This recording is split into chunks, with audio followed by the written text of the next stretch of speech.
Ladies and gentlemen, I'm IWN, and I got a little bit of AEW Dynamite for you. For your Friday, January the 21st, 2022.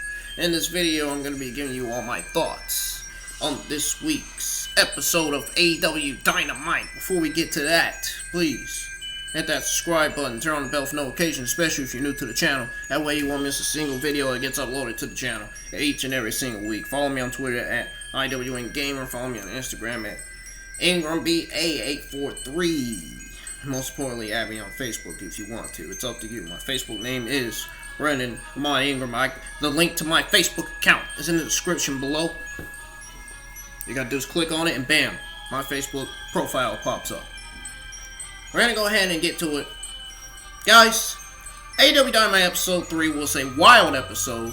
We had a great promo from Moxley to open the show. And I'm surprised the Men of the Year are shifting focus from the TNT title right now.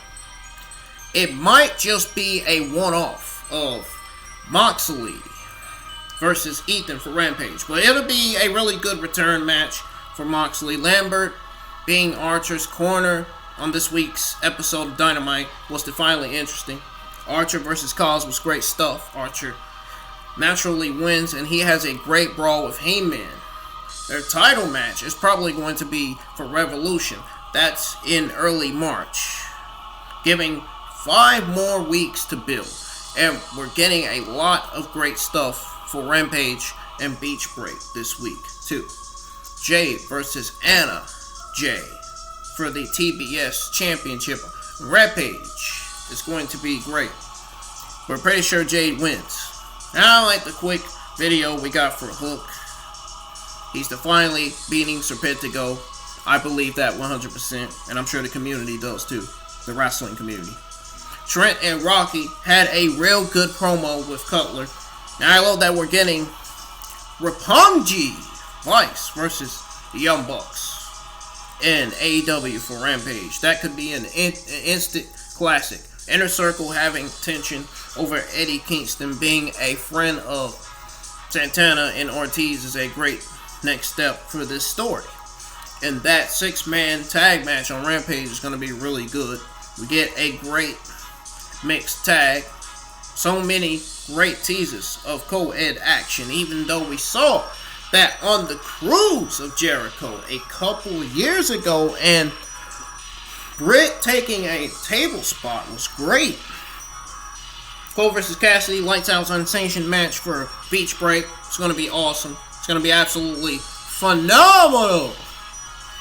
Dante Martin and his allies have a good promo, as does Team Taz. Whatever kind of tag match comes of this, it's going to be really good, and I'm sure Lethal will get in on things soon.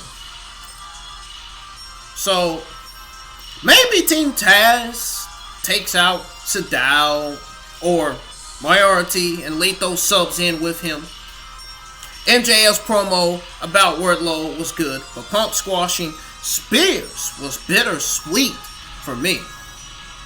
I guess Punk versus Spears was good for what it was, but I wanted more out of Punk versus Spears. But the fact that this was pissing off MJF was great stuff.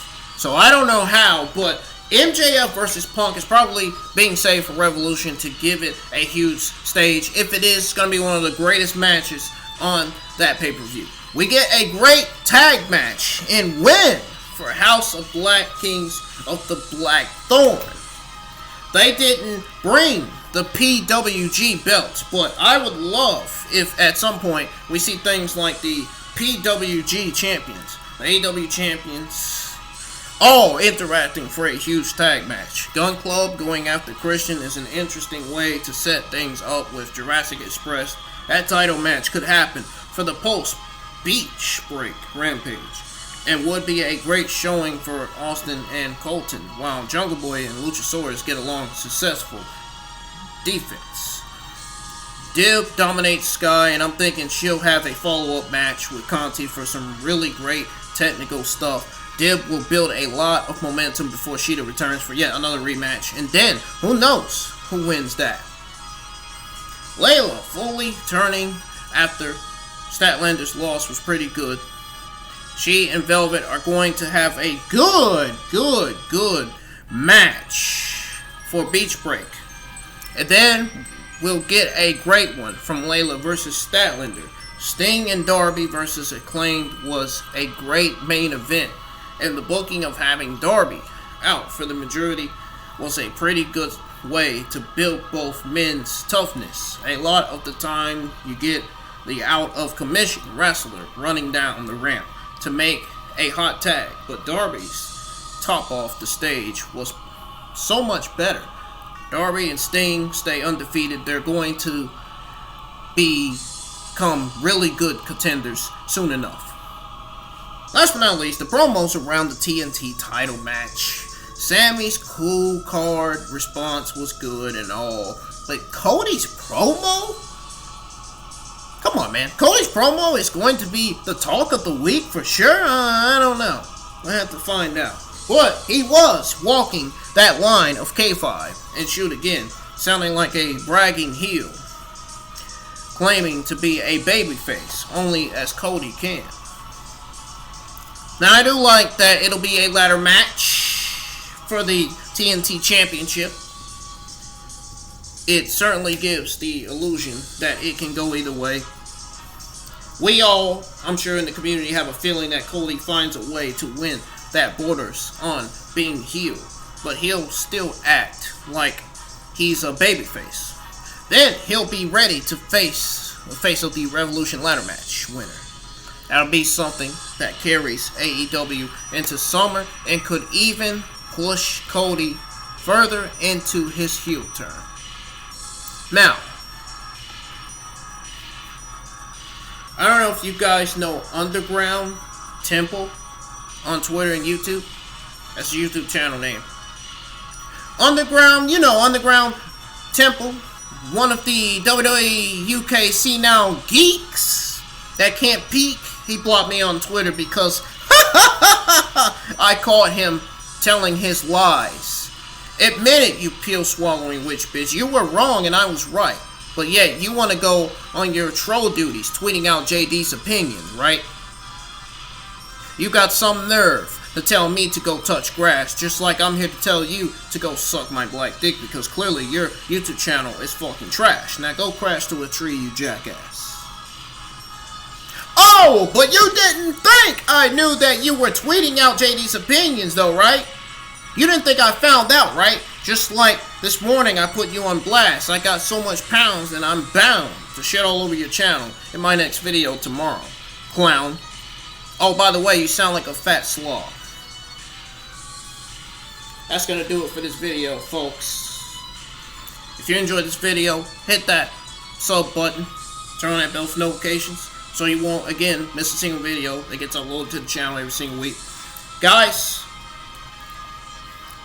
I will be having OBS. I just don't have the right laptop for it yet, but I will soon. As soon as I do, I'm going to set up OBS, and I'm going to be streaming games again. So I'm going to be making my streaming return to the channel very soon. That's going to be fun. I can't wait. I can't wait to buy new games, stream different games. It's going to be fun, guys. So that's why I say it's important to have on your notifications. That way you won't miss shit like that. If you haven't checked out my other videos yet, if you haven't checked out my video from last week, and if you haven't checked out my video from yesterday of me giving you my thoughts on AEW Dynamite, or AEW Dark, if you missed that video, please go check that out. I would really appreciate it. And guys, peace. I hope you guys have a good Friday. And I will see you guys later.